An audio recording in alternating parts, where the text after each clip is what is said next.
hidup dalam menghadapi perekonomian yang begitu songkongkol. Menteri yang lagi diskusi sangat mempengaruhi dengan pengaruh-pengaruh negara Tokyo untuk menyempitkan ekonomi masyarakat yang berada di Nanggroace Darussalam. Sangat menyedihkan.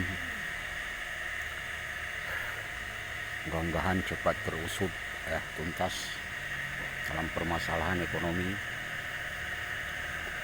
Barang-barang semua turut naik harga, seperti beras,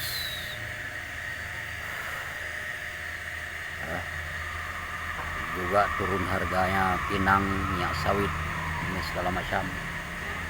Itu salah rezim-rezim yang merasa berkuasa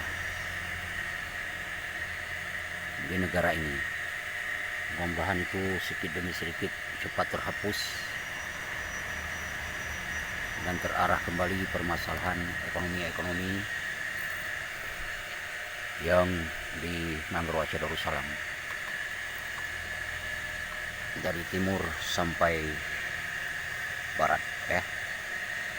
Misalnya sawit di Aceh Timur, juga Petiarun di Aceh Utara,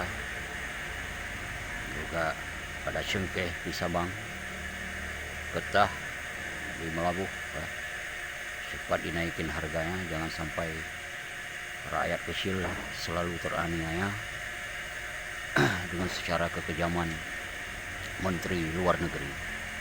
Wassalam.